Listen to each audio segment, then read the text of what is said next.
Espíritu Santo. El Señor, el Creador, hoy, en un día tan importante, te da la bienvenida. Él dice que los cielos de Jehová están abiertos. Dios Padre que está en los cielos te dice que Él te escucha y Él te ve desde los cielos. En el nombre del Padre, dile: Señor, estoy aquí, presente. Hoy es un día especial, porque resulta que sabemos y entendemos que nuestro Señor Jesucristo caminó por 2 estaciones, donde fue humillado, lacerado, golpeado, y fue tomado por hombres, pero su espíritu por Dios. Entonces esto nos recuerda que tenemos que mantener una relación del espíritu y doblegar nuestra carne, porque la carne trae corrupción, y eso es lo que nos demostró el Señor Jesucristo, que cada laceración y cada golpe que Él tuvo fue para recordarnos que debemos eliminar la carne de nuestras vidas, el evangelio, el odio, todo lo que nos saca del propósito, la corrupción, los malos pensamientos, todo eso hay que sacarlo. Pero nos preguntamos, ¿qué está haciendo el Señor Jesucristo cuando fue crucificado, muerto y sepultado? ¿Dónde está en ese momento, hace más de 2000 años, el Señor Jesucristo? Dice que el Señor Jesucristo descendió al Hades, descendió para tomar las llaves del infierno y atar al diablo, al enemigo. Y Él con su poder y su gloria descendió. Y dice que en Génesis 36, que es la palabra de hoy, el Señor da oportunidad a los patriarcas. Dice que estaba aquel persona en el infierno y decía que es tanto el calor y el dolor que se sufre en el infierno que volteó a mirar y vio a Abraham. Dice que él vio a Abraham y le dijo: dame unas gotas de agua. Y Abraham le dijo: no puedo, porque es una montaña tan alta y el infierno está tan lejos que no te alcanzo. Y decía: pero a él sí, a mí no. Y esa persona le reclamaba a Abraham, y Abraham le dijo: no puedo hacer nada. Entonces aquí nos está recordando que lo que hacemos en nuestra vida es lo que marca la vida eterna, y no queremos estar en el lago de fuego y azufre, sino que queremos estar en el tabernáculo, al lado del reinado del Señor Jesucristo, que vendrá por 1000 años. Entonces el Señor Jesucristo va al seno de Abraham y les da la oportunidad a Jacob, a los 12 hijos de Jacob, a Isaac y a Abraham y a todos ellos, a que le reconozcan como Salvador. Y aquí es el momento en que el Nuevo Testamento y el Antiguo Testamento se unen. ¿Qué quiere decir? Que el Señor Jesucristo es el camino, la verdad y la vida, y solo a través del Señor Jesucristo conocemos a Jehová, al Shaddai, a Emmanuel, al Dios Todopoderoso. Entonces Isaac, a pesar de caminar con Dios, necesitaba la oportunidad de cimentar la obra de Jacob en la piedra angular, donde él colocó y descansó su cabeza, y bajaban y subían ángeles y se reactivaba el pacto perdido. Dios te está diciendo hoy: hay que hacer el pacto contigo, Cristo, reconocer a Cristo para llegar al Padre. Porque cuando el Señor Jesucristo fue crucificado, muerto y sepultado, Él descendió y les dijo en el seno de Abraham a los patriarcas: reconozcan mi divinidad, porque Dios es solo uno, el Padre, el Hijo y el Espíritu Santo. Esto es la introducción, y Dios dice: a mis hijos que tanto amo, pues son a mi imagen y semejanza. ¿Y qué quiero hacer? Pues darles un libre albedrío, porque pues nosotros, la Trinidad o Dios mismo, no puede obligar a los hombres a que lo adaren, sino que Él le da la oportunidad de un libre albedrío para elegir nosotros el camino. Y esta es la historia de Esaú. Esaú tuvo un libre albedrío. Nunca Dios interpuso en sus pensamientos o en su obra, en sus decisiones. Dejó que Esaú tomara las decisiones. Y tenía el mismo valor de Jacob, inclusive primogénito. Y ahora él es el padre de Edom. Y nos muestra ahora cómo Esaú no quiso, no deseó la vida en Cristo y decidió tomar la carne y su orgullo, el pecado.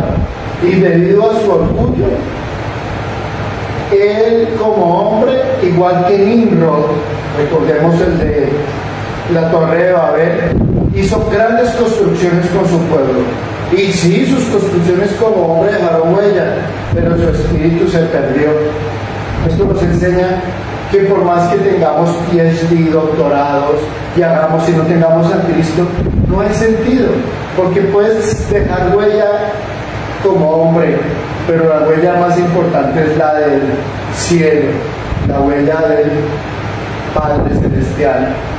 Dice que Esaú, por desobediencia, se salió del mandato de Dios, puso su orden, su propia vida. Muchas veces el ser humano prefiere hacer y tomar sus propias decisiones sin consultarle a Dios y sin saber que esas decisiones se salen del propósito de Dios.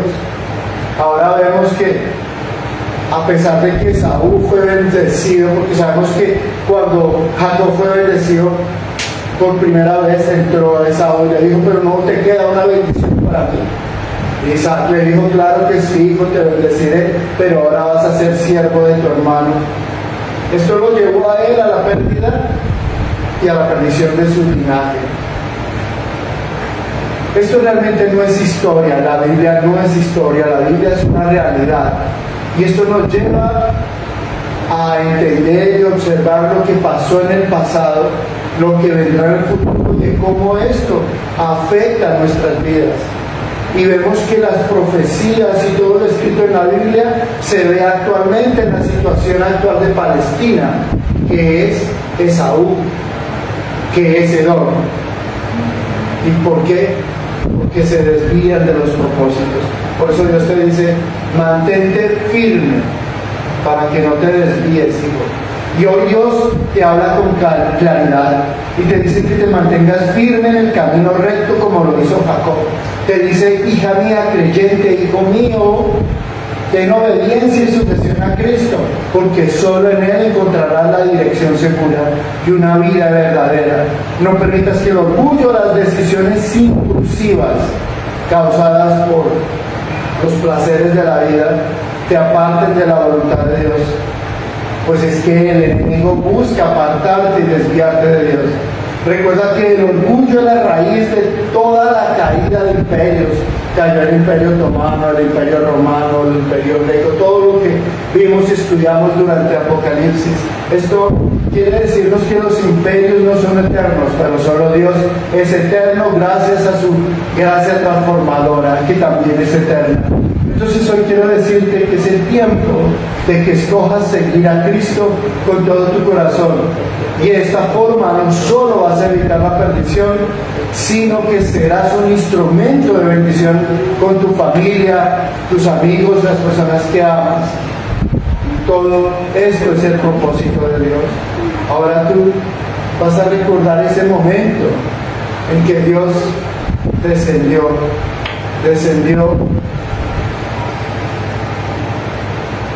al seno de Abraham. Dile: Padre, estoy aquí para adorarte. Estoy yo aquí para adorarte, Señor. Dile: Señor, gracias por tus vientos y por tu alabanza. Vas a tomar tu Biblia y vas a ir a tu Biblia ahora mismo a Génesis 36. Y dile: el Espíritu de Dios hace presencia en mi hogar ahora a través de tu palabra. La palabra de Dios, la Reina Valera. Y te vas a decir: Señor, ahora mismo quiero que la palabra de Dios penetre en lo profundo de mi corazón, que penetre en mi vida, en mi corazón. Y quiero que tú transformes mi vida a través de la palabra. Y que esta palabra ayude a transformar mi corazón. Dile, Señor, estoy aquí para que transformes mi orgullo, mi altivez, y que no haya más mi vida. Quiero que tú empieces a tomar el control, dile, ahora mismo, y que yo pueda ser una mejor persona. Dile, Señor, estoy aquí presente para adorarte, glorificarte, Padre, porque no quiero ser igual. Toma el control, Padre Celestial, de tu siervo ahora mismo, para que seas tú hablando y tomaste control de la boca, lengua, espíritu, mente y corazón. Entonces recordemos que Dios nos da ese libre albedrío, pero que no debemos tomar el camino de Saúl, sino el de Jacob. Que tomemos decisiones basadas en el espíritu y no en la carne y en el orgullo. Nos está diciendo que debemos mantener nuestro linaje en Cristo a través de la obediencia, la sujeción y agarrarnos del manto del Señor, es Jesucristo resucitado. Entonces Dios hoy habla con claridad al mundo y nos dice que debemos mantenernos firmes en el camino recto y que no permitas que tu orgullo y las decisiones impulsivas te aparten de Dios. La palabra de Dios, vamos todos, busquen su Biblia, Reina Valera, y vamos a Génesis 36. Dice la palabra de Dios, los descendientes de Esaú. Dice, estas son las generaciones de Esaú, el cual es Edom. Esaú tomó sus mujeres de las hijas de Canaán, a Ada, hija de Elón-Eter, a Aholibama, hija de Aná, hijo de Sibeón el hebreo, y a Basemar, hija de Ismael, hermana de Nebaiot. Ada dio a luz a Esaú a Elifaz, y Basemar dio a luz a Reuel, y Aholibama dio a luz a Jeús, a Jalam y a Coré. Estos son los hijos de Esaú que le nacieron en la tierra de Canaán. Y Esaú tomó sus mujeres, sus hijos y sus hijas, y todas las personas de sus casas, sus ganados y todas sus bestias, y todo cuanto había adquirido en la tierra de Canaán. Y se fue a otra tierra, separándose de Jacob, su hermano, porque los bienes de ellos ya eran muchos, y no podían habitar juntos, ni la tierra en donde moraban los podían sostener a causa de sus ganados. Y Esaú habitó en el monte de Seir, que ahora es Esaú, es Edom. Y estos son los linajes de Esaú, padre de Edom, en el monte de Seir. Estos son los nombres de los hijos de Esaú: Elifaz, hijo de Ada, mujer de Esaú; Reuel, hijo de Basemar, mujer de Esaú. Y los hijos de Elifaz fueron Temán, Omar, Zefo, Datán, Cenaz. Y Tima fue con Ubina de Elifaz, hijo de Esaú, y ella le dio a luz a Amalek. Estos son los hijos de Ada, mujer de Esaú.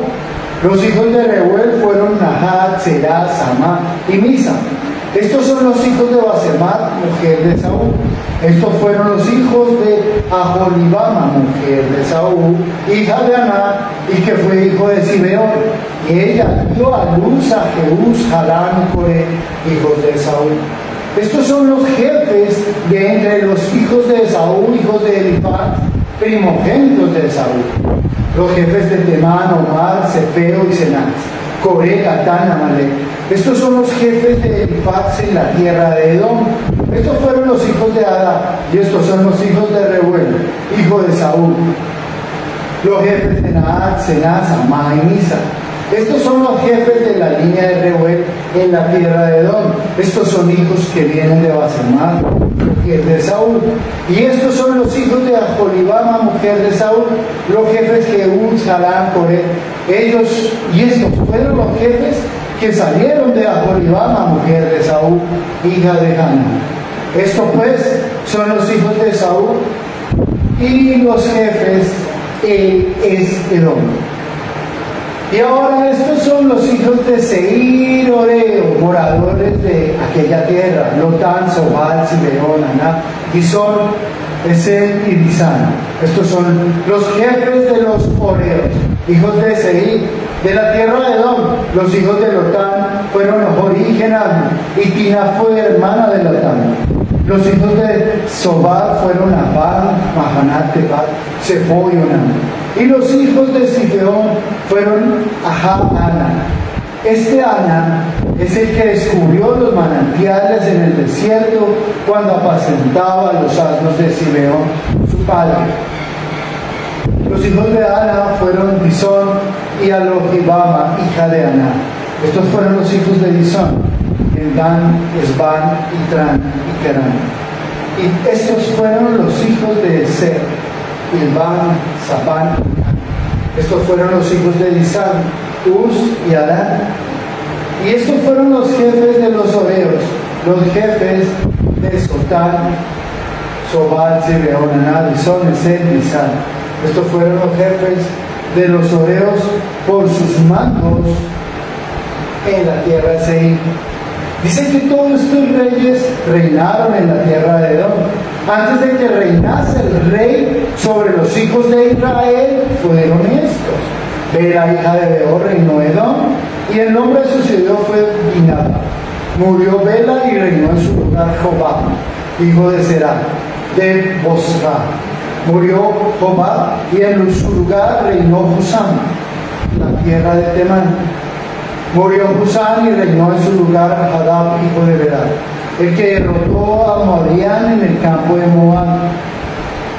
Y el nombre de aquella ciudad fue Abel. Murió Hadab y en su lugar reinó Salán de Masreca. Murió Salán y reinó en su lugar Saúl de Rebojot junto a Éufrates. Murió Saúl y en su lugar reinó Baal-Harán, hijo de Acbor. Y murió Banat-Harán, hijo de Acbor, y reinó Hadar en su lugar suyo. Y el nombre de su ciudad fue Paú. Y el nombre de su mujer Mehetabel, hija de Matred, hija de Mesaf. Estos pues son los nombres de los jefes de Esaú por sus linajes, sus lugares y sus nombres: Tima, Albaje, Alohibama, Elá, Pinón, Senax, Emán, Misa, Bagbiel e Irán. Estos fueron los jefes de Edom con sus moradas en la tierra de su posesión. Edom es el mismo Esaú, padre de los edomitas. Entonces, qué interesante ver todo el linaje de Esaú. Vimos todo el linaje de Jacob y cómo sus hijos crecieron, sus actos, y cómo el pueblo de Israel crece. Y ahora estamos viendo el padre Esaú con todo su linaje, 12 tribus y toda su descendencia y su crecimiento. Entonces ahora vamos a entender en el Espíritu qué nos está haciendo Dios en nuestras vidas y cómo en la historia ha afectado la actualidad de esto. Dice Génesis 36 que estas son las generaciones de Esaú, el cual es Edom. Entonces usted ha escuchado muchísimo de Edom en la historia. Edom es un pueblo fuerte que construye un pueblo y Esaú lo construye por su cuenta.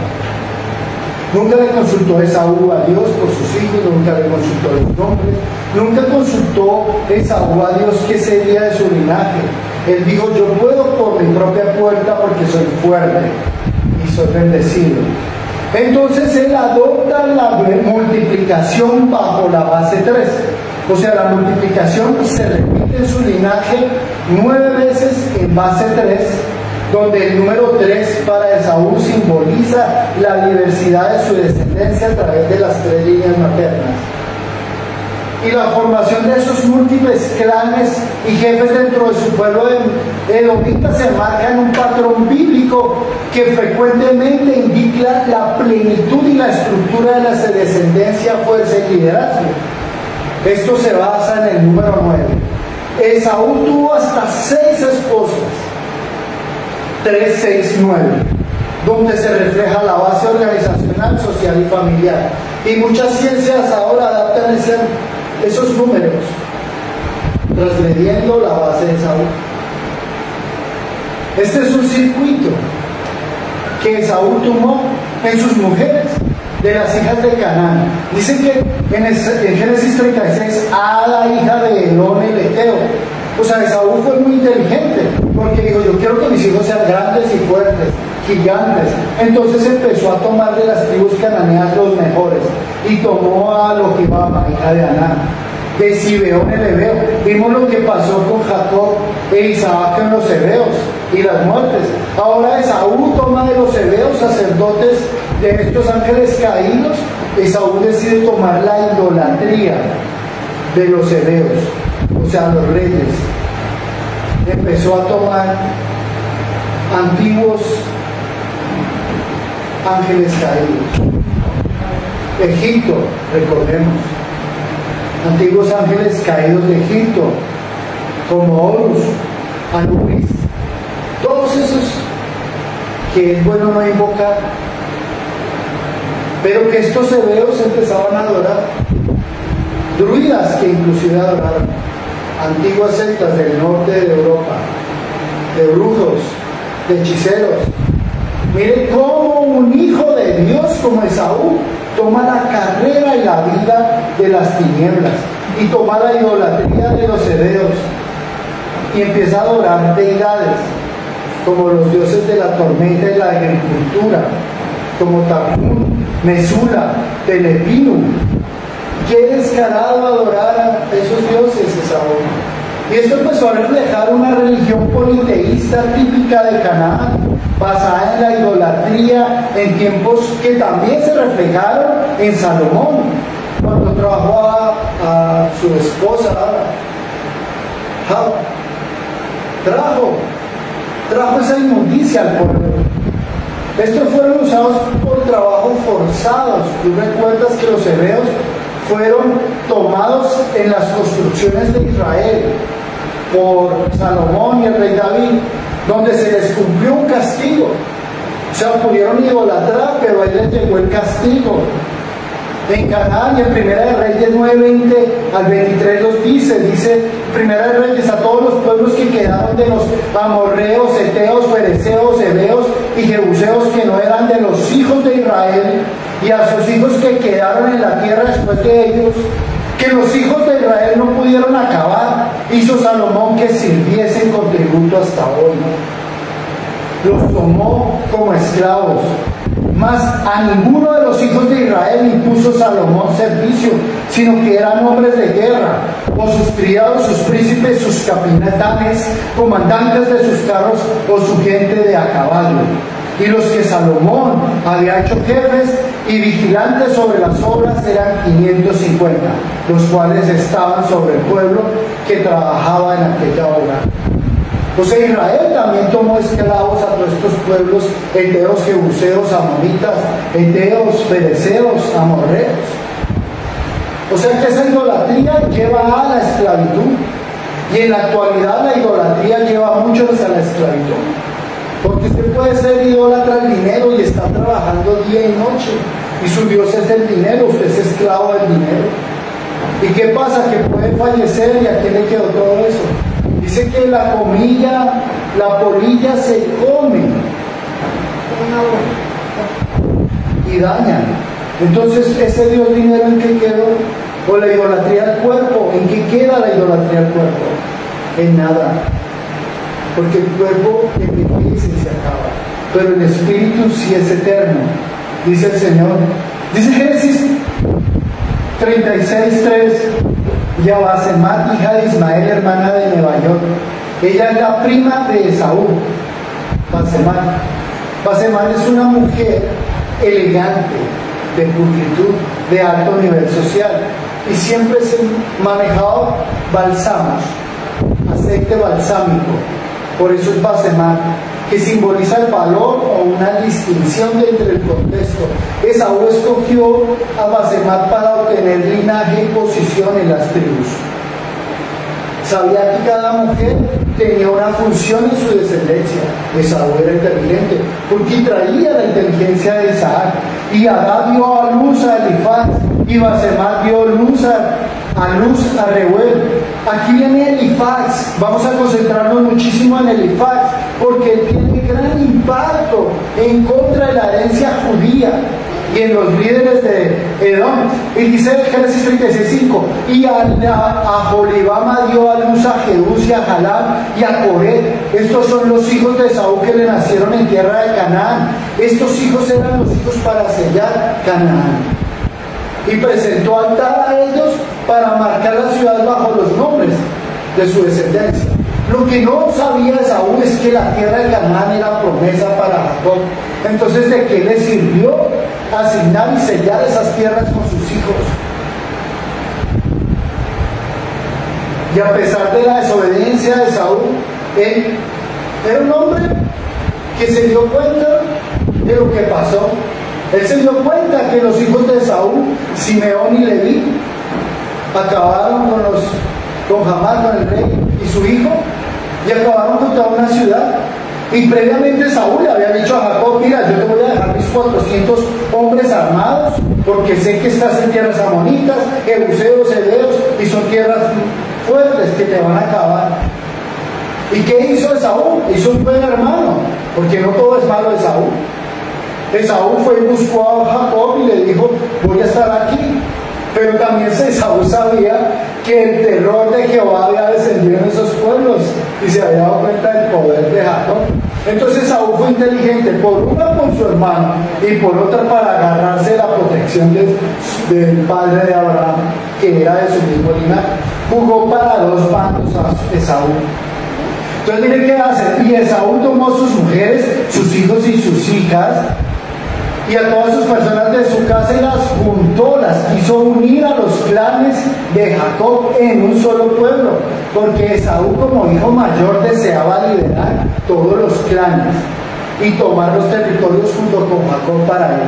Pero entonces Esaú: yo soy el mayor, yo quiero hacer lo que a mí me plazca, y que Jacob se sobregue a mí con sus clanes y su familia.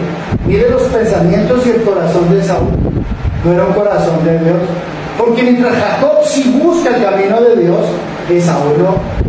Entonces dice Génesis 36:6, y Esaú tomó a todos sus criados, personas de su casa, ganados y bestias, y en cuanto que había adquirido en la tierra de Canaán, y se fue a otra tierra y se separó de Jacob, su hermano.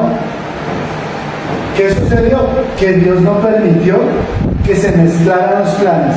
Dios no permitió que se corrompiera la simiente de nuestro Señor Jesucristo, porque sería de linaje puro la simiente del Señor Jesucristo, para que el Verbo se hiciera carne en Jesús de Nazaret, y ese Verbo caminase en la tierra, que es la palabra viviente, durante 33 años, para que el Verbo tomara el pecado del mundo, porque Jesucristo nunca pecó. Jesucristo fue y es santo, y Él tomará el pecado del mundo y lo llevará al Hades cuando fuese muerto y crucificado y clavado en la cruz, y dejase allí el pecado atado con las llaves del Hades, y que Jesucristo nuestro Dios resucitara. El acto de la resurrección no podía ser corrompido por los pensamientos de un hombre como Esaú. Por eso Dios separa a los dos hermanos, y Dios Padre no permitió que se corrompiera la simiente. 7. Por lo que los bienes de ellos eran muchos y no podían habitar juntos. Fuera del deseo de Jehová, el colateral era que, claro, habían pastores de Esaú y pastores de Jacob que se entremezclaban las ovejas y podría haber malos entendidos.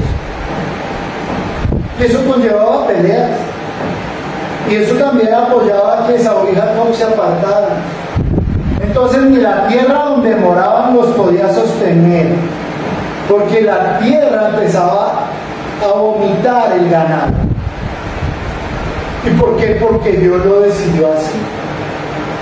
Por eso cuando hay tanto pecado en una ciudad, en un lugar, hay un terremoto, hay un incendio, hay muchas cosas que pasan. No es que Dios lo desee, es que Dios se aparta y la maldad viene a deshacer y hacer. Porque donde no está Dios está la oscuridad. Donde no hay luz hay oscuridad. Entonces, 8. Y Esaú habitó en el monte de Seir. Qué hermoso es viajar a Israel. Qué hermoso es recorrer los caminos de Israel. Dice que la palabra de Dios es Esaú es Edom.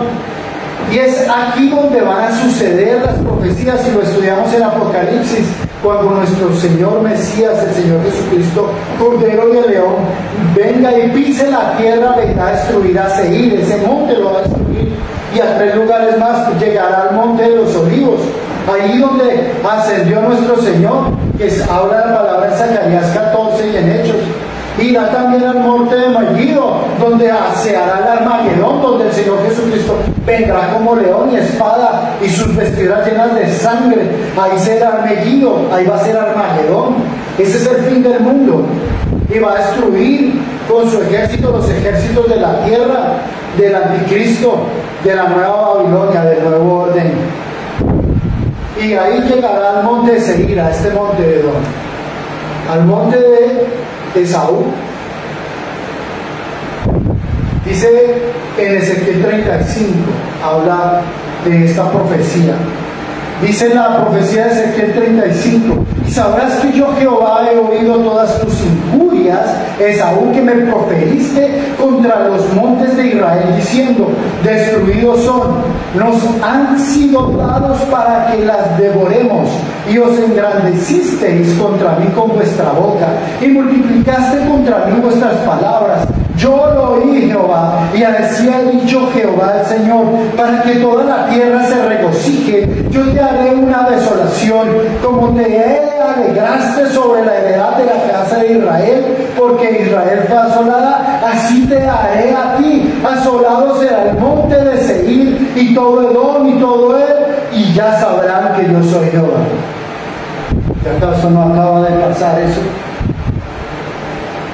¿Acaso no está desolada la franja de Gaza? ¿No está desolada Palestina? ¿Y ahora se va a desolar el monte? ¿No se ha cumplido la profecía? Génesis 36:9 dice ahora que Esaú acrecentó su linaje con fuerza, con posición, con estructura, con sacerdotes de ángeles caídos. Ahora dice que los linajes de Esaú, padre de Edom, en el monte de Seir, en la altura sienta los ídolos. Ojo, porque en las alturas se sienta la idolatría. Y eso hizo Edom. Sentó a esos falsos dioses en los altos de los montes para que hiciesen sus manifestaciones. Eso no se hace. Y Esaú lo hizo. Y de allí plantó a Elifaz un hijo con Ada, su mujer Esaú, y a Reuel, hija de Basemat, mujer de Esaú. Y a Elifaz tuvieron a Temán, Omar, Sefo, Gatán y Senaz. Y Tina fue concubina de Elifaz, hijo de Saúl, y ella le dio a Amalek. Ojo ahí, mire la línea de la altura de la posesión del monte de Seir. Viene con Edom en el monte de Seir con Elifaz, y Elifaz tiene a concubina Tima y tiene un hijo que se llama Amalek. Y Amalek viene a tomar mucha fuerza en contra del pueblo de Israel, y ahí viene Amán. Amán es el descendiente de Amalek, que se considera el nombre Amán una fuerza o posesión que ataca los propósitos de Dios en la vida de la persona. Y ahí es donde debemos aprender a atar el espíritu de Amán, el espíritu del monte alto. Los templos y los montes altos representan la deidad de Amán, y usted no puede subir un monte de rodillas a Amán, porque está invocando el espíritu de Amán, la idolatría, y esto refleja el espíritu de Saúl. Entonces di: yo encadeno al espíritu de Saúl y de Amán en mi vida. no habrá idolatría, dice el Señor. No habrá oposición ni resistencia a la voluntad del propósito de Dios en mi vida. No vas a dejar que ese espíritu de Amán, que es un espíritu que obstaculiza la presencia de Dios en tu vida, haga parte activa en tu hogar. Dile, ato y encadeno el espíritu de Amán. Porque si tú no haces eso, en el nombre de Jesús y por su sangre, hay que hacerlo. Porque dice, por ejemplo, recordemos lo que hizo Amán. En Esther, la historia de Esther, recordemos la historia de Esther, que es una mujer israelí que está en los tiempos del rey y hace parte de las concubinas o de las mujeres del harén. ¿Y qué pasa? Que ella hace parte de ese grupo de mujeres y el rey Asuero tiene que tomar mujer porque la mujer que tenía no le funcionaba.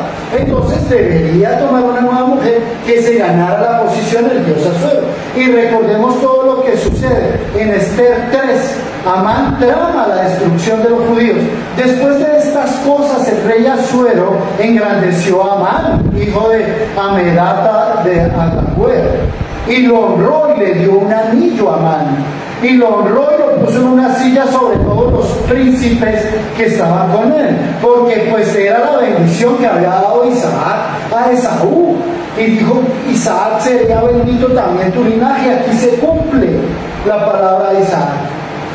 Y el rey Asuero lo honra y lo pone en su mano derecha. Y todos los siervos del rey que estaban a la puerta del rey se arrodillaban y se inclinaban ante Amán. Se cumplió la palabra de Isaac. Porque así lo había mandado el rey. Pero Mardoqueo ni se arrodillaba ni se humillaba.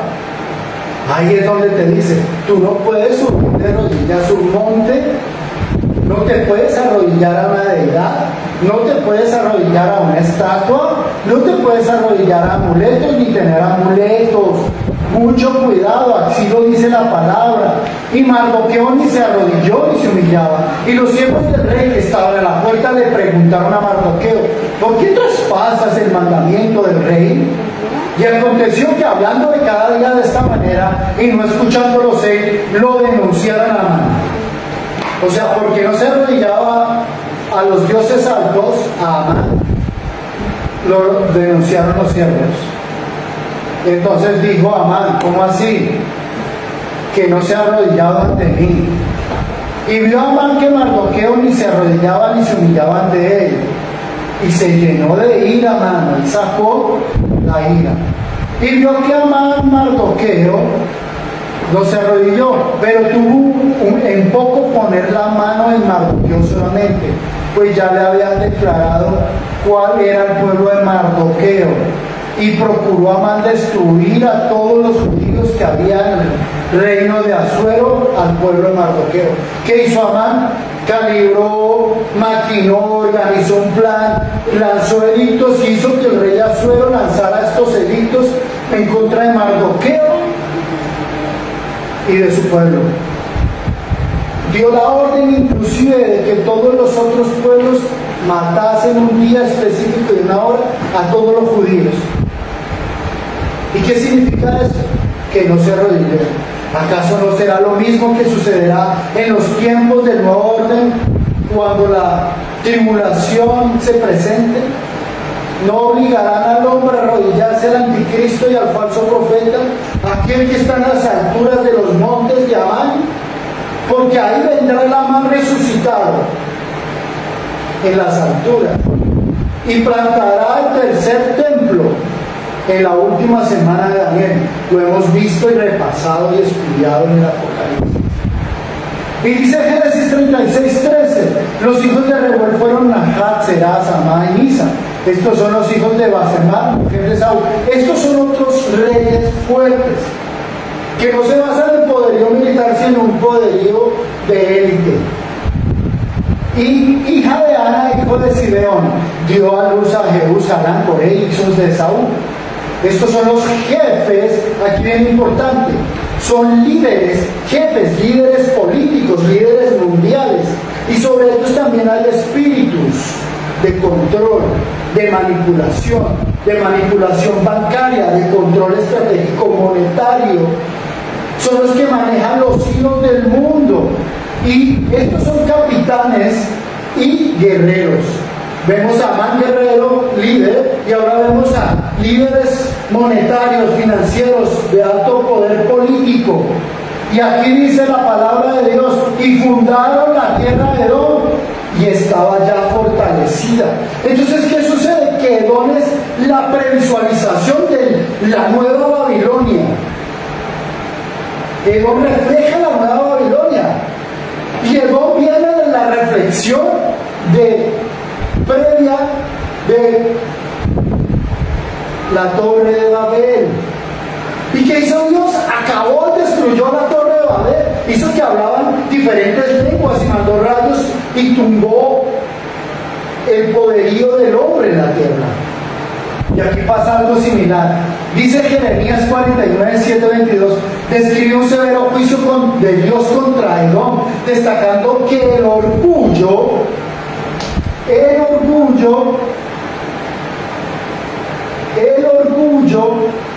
y su aparente seguridad, cuando usted se siente muy fuerte y muy seguro de sus fortalezas que Dios le dio, Dios enaltece al humilde y humilla al altivo, dice la palabra de Dios. Entonces, ¿qué tenemos que hacer? Nunca llegar. Nimrod, ¿qué hizo? Dijo, voy a construir una torre alta y en la cúspide dominaré el mundo y me revelaré ante el Dios de Abraham. Y Nimrod nunca, ¿no? Era el más grande, el fuerte. Y después vino el diluvio y a los que se crecieron, tome. Y aquí, ¿qué pasó? Quedó. Dijo, somos grandes y gran fortaleza hay en nuestro pueblo. Vamos a crear la ciudad de Petra. Y crearon lo más espectacular del mundo, Petra, y su sabiduría se había corrompido. Aquí nos está advirtiendo que tenemos que tener mucho cuidado con el orgullo y nuestra confianza. Usted puede crear condominios gigantes, edificios gigantes, y todo lo que le dé Dios en provisión y usted construye como constructor, eso es construcción del cielo, porque Dios le ha proveído para que usted construya todo eso. Es el de arriba, pero usted no se puede llegar a creer más que el Dios vivo, jamás, porque le va a pasar lo de la Torre de Babel o lo que le pasó a Edom. Aquí dice, el pueblo de Dios de Edom se sintió orgulloso y confianza en que nunca serían derribados y que nunca beberían una copa del castigo divino, porque sus ciudades eran grandes. Y dijeron, esta es Petra. Y Petra es recordada porque fue fundada en finales del siglo VIII antes de Cristo por los edomitas, habitantes de la región montañosa de Edom en el desierto jordano, y posteriormente en el siglo VI antes de Cristo fue ocupada y prosperó bajo el dominio de los nabateos, un pueblo nómada árabe que formó a Petra en una ciudad próspera, en un centro comercial, debido a la ubicación estratégica que tenía para las rutas de caravanas que conectaban a Egipto, a Siria, Arabia y al sur del Mediterráneo. Petra se convirtió en una ciudad, en una metrópolis.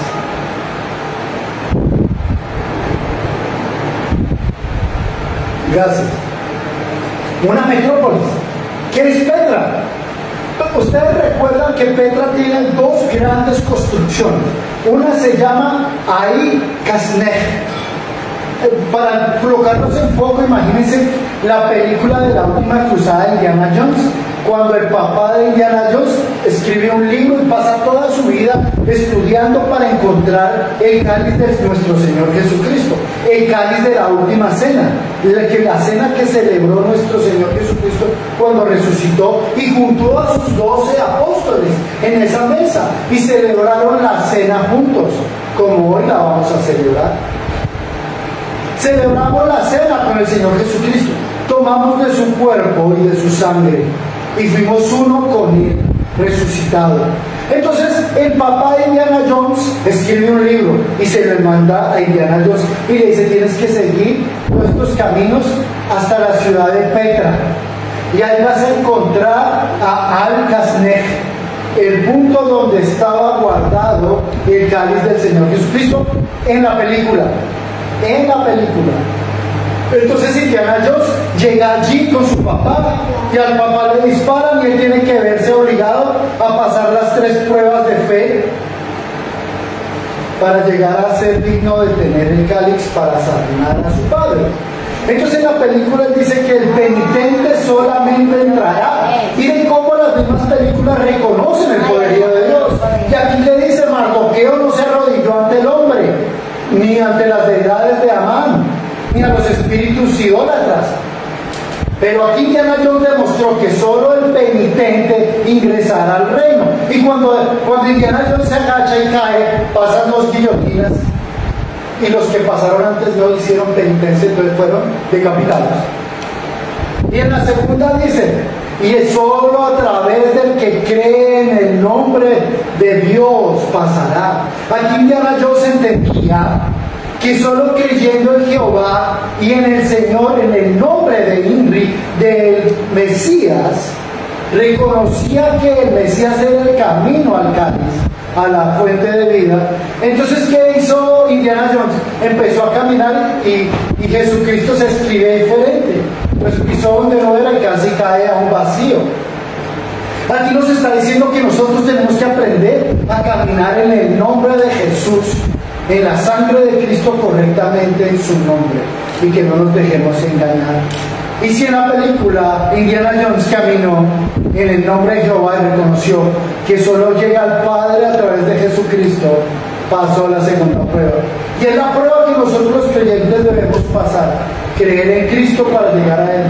Y la tercera prueba que pasó Indiana Jones fue la prueba de fe. Él vio un vacío. ¿Y él qué hizo? Él creyó y puso su mano en su corazón y activó su fe. Y aquí, si Indiana Jones en una película demuestra que la fe tiene poder, él creyó y apareció un puente de la nada y te dijo: da el paso de fe. Y eso es lo que tú tienes que dar, el paso de fe, creyendo en que Jehová hará camino en lo invisible.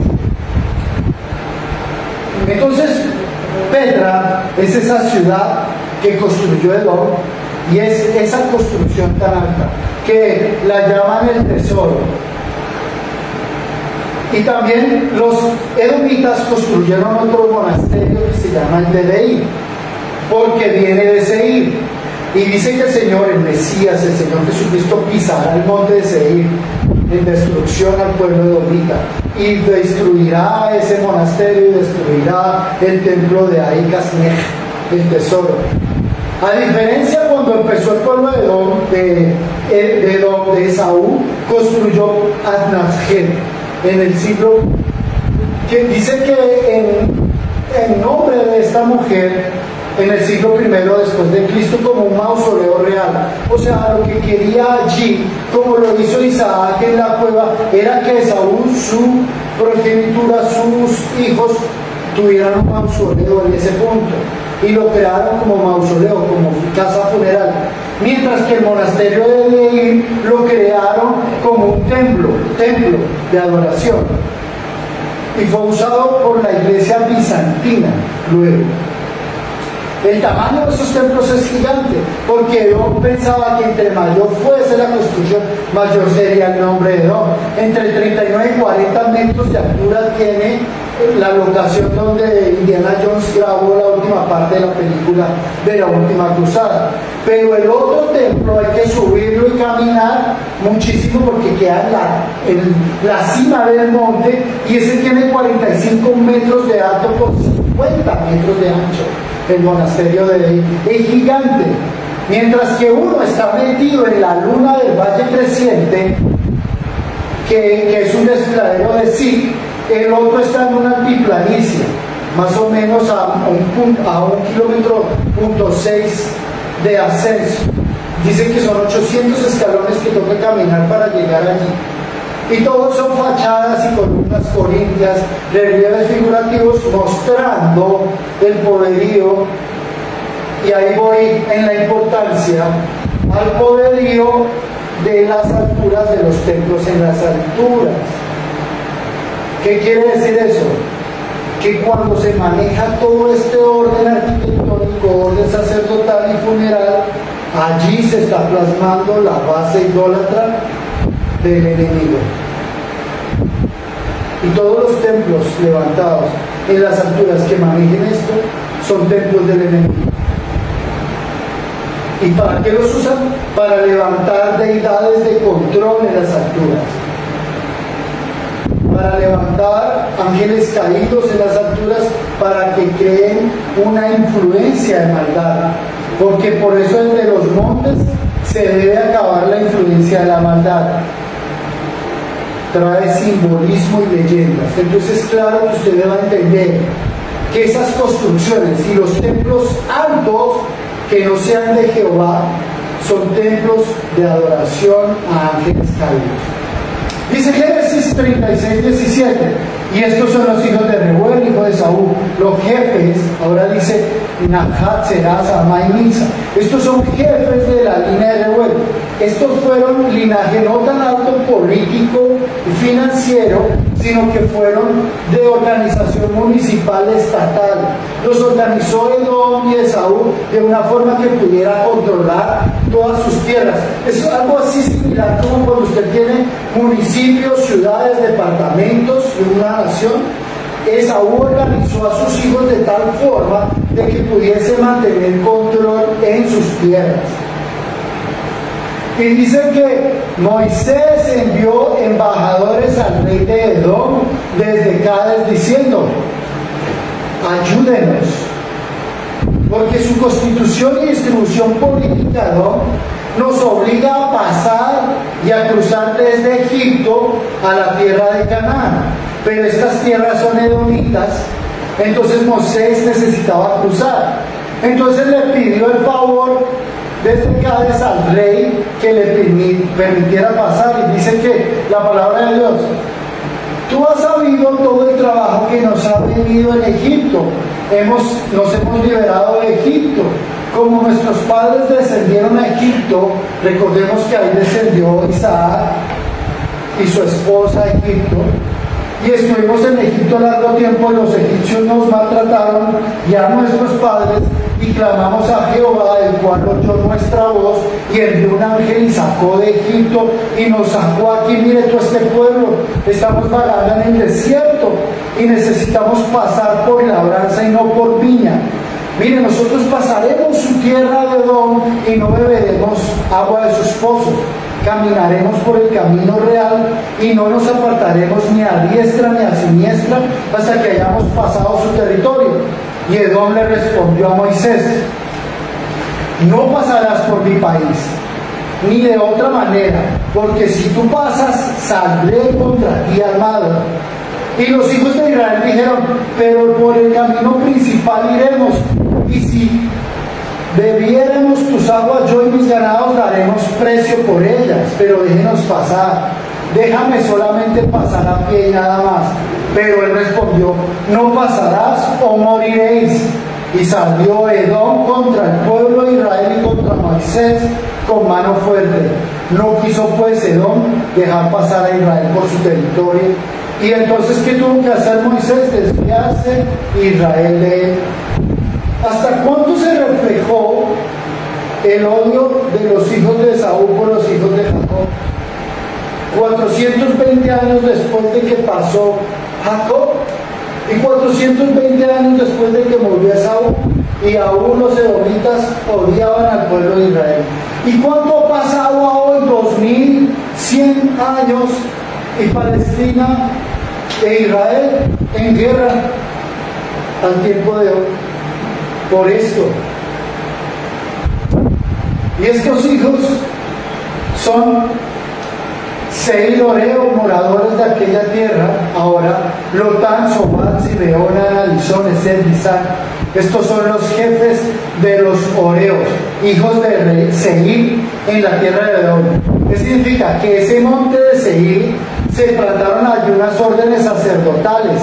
Esas órdenes son las de Disón, Ezer y Disán, los Horeos. Y en Deuteronomio 2:12 dice: antiguamente los Horeos vivieron en Seir, pero los descendientes de Esaú los desalojaron, los exterminaron y los establecieron en un solo lugar, tal como lo hizo Israel en la tierra que el Señor les dio por posesión. Quiere decir que Israel tumba altares de las alturas. Y si Israel está en contra de las alturas, nos está diciendo que nosotros no debemos ser concupiscentes con la idolatría. No te puedes latigar tu cuerpo ni lacerarlo, porque solo el Señor Jesucristo se laceró. No puedes subir un monte de rodillas porque no te puedes lacerar. Eso lo hizo el Señor por ti, porque el Señor Jesucristo te dio la oportunidad de redimir tu vida y tu alma. Pero tú no puedes hacer lo que está haciendo el Señor ni lastimarte. No. Este tiempo es un tiempo de estar con Él, de adorarle, de compartir en el Espíritu vivo, en el Espíritu resucitado, en lo alto. Dice la palabra de Dios, en total, todos fueron hijos de Ezer, Bijal, Zapán, Acán. Estos fueron hijos de Disán. Y así fue creciendo. Uz, Arán. Estos fueron los jefes. Y los reyes que reinaron en la tierra de Edom, antes que reinase rey sobre los hijos de Israel. Edom tenía sus reyes, pero Jehová determina aquí a David, al rey David, para que en un futuro controlara a estos reyes y a los territorios, porque el rey de David entró en guerra con estos y los tomó en esclavos. Y en un futuro cercano preparó todo esto para que nuestro Señor Jesucristo colocara los pies Jehová en la tierra a través de la construcción del segundo templo, el templo que construyó Salomón. Aquí David tuvo una victoria militar decisiva en el Valle de Sahar, donde derrotó a 18,000 edomitas. Y la palabra de Dios lo dice en la segunda de Samuel 8:13 al 14. Así ganó David fama. Cuando regresaba a derrotar a los sirios, derrotó a 18,000 edomitas en el valle de la Sal. Y puso guarnición en Edom, porque todo Edom puso guarnición, y todos los edomitas fueron siervos de David. Y Jehová dio la victoria a David por donde quiera que fue. Tras esta batalla, David estableció guarniciones militares por todo Edom, asegurando así el sometimiento de todo este territorio, y lo convirtió en los edomitas en vasallos que pagaban tributo a Israel. ¿Qué quiere decir? Que todas estas familias, hijos de los hijos, los abuelos de Saúl, terminaron esclavos de David. Miren cómo terminaron todos estos reyes, esclavos. Se cumplió la palabra de Isaac. Cuando Isaac bendijo a Jacob, le dijo: los hijos de Esaú serán tus siervos y servirán a ti. Miren la palabra, segunda de Samuel 8, certifica la palabra de Isaac. Dice que los pueblos controlados fueron los de Bela, hijo de Beor, reino de Edom, los de la ciudad de Dinaba. Y dice que murió Bela y reinó en el lugar de Jolab, hijo de Será y de Boshra. Y murió Jobab, en lugar reinó Husam. O sea, se mantenían los reinos de Saúl, pero debían pagar tributo a David. Y ellos seguían adorando a falsos dioses, pero le pagaban tributo a David. Qué curioso. ¿Y por qué? Porque David no los obligó a adorar a Jehová. Como muchas otras invasiones, adquirían la cultura y los obligaban a que tomaran sus dioses. Porque David no hizo eso. Porque David hablaba con Dios y daba el libre albedrío. ¿Y acaso no es al mismo tiempo ahora en que muchas personas alaban a sus dioses, siguen en dan tributo a Dios, da tributo al gobierno. ¿Acaso no es lo mismo? Pero ahí está Dios dando libre albedrío. ¿Será que te vas a acordar de Él? Oye, reacciona, dice el Señor. No quiero que te pierdas como estos pueblos de Esaú. No quiero que termines como un pueblo edomita, te dice. Y dice que el hijo de Acbor y reinó Adán en lugar suyo, y el nombre de su ciudad fue Pau, y el nombre de su mujer Mejebacabel, hija de Matred, hija de Mesbat. Estos pues son los nombres de los jefes de Esaú, de todos sus linajes, de todos sus lugares y de todos sus nombres: Tima, Alba, Jetet, Aholibama, Elam, Piñón, Cenaz, Temán, Isbat, Magdiel e Irán. Jefes de municipios, jefes de departamentos, jefes de ciudades. ¿Y qué sucedió? Terminaron sirviendo a David. Como códice hoy, en la historia de los patriarcas, dice que en la resurrección nuestro Señor Jesucristo descendió al seno de Abraham. Y dice, y Dios estuvo con él. ¿Qué quiere decir? Que no solamente el Señor Jesucristo descendió nuestro Padre Celestial y el Espíritu Santo, o solo Él. Y dice, y el Espíritu de Dios estuvo con él. Si tú estás aquí con un libre albedrío y Dios te dice, y Dios estuvo y está contigo. La palabra está contigo depende de tu decisión. Que tú digas, yo te quiero tener, yo quiero servir a Cristo, que yo tomo la decisión de servir a Cristo, para que la palabra diga, y Dios está contigo, y Dios está con ella, y Dios está con él. Y tú dirás, y Dios está conmigo, y estuvo con mis abuelos, y estuvo con mis padres, ahora estará con mis hijos, declara. Ahora estará con mi linaje. Entonces Dios reconoce y valora lo que tú haces, y Dios se acuerda de ti. Dios te pide que le reconozcas como el único Dios, y que valora el detalle de la resurrección, que reconozcas la resurrección, que reconozcas a Cristo como tu único Dios, y que reconozcas que la sangre de Cristo tiene poder en tu vida. Dios te dice que van a venir siglos y cosas nuevas, nuevos comienzos. Te dice, acepta esos nuevos comienzos. Toma los nuevos retos con liderazgo y responsabilidad. Y Dios te dice que hay un plan divino en tu vida, para que allí la soberanía de Dios se manifieste, sea en ti y en tu forma colectiva, en tu familia. Dice el Señor, que cultives el carácter de Cristo en tu vida, y que reflejes los valores del Dios vivo.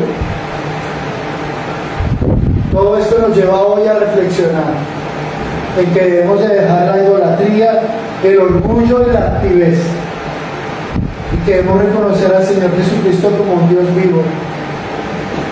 Que mira lo que le pasó a Edom, que nunca haremos parte de Edom, que haremos parte de Israel, de Jacob. ¿Entiendes hoy que vas a renunciar al espíritu de Amán y que vas a tomar el Espíritu Santo? Tú reconoces hoy que dejarás idolatría en tu casa y alabarás solo a Jehová.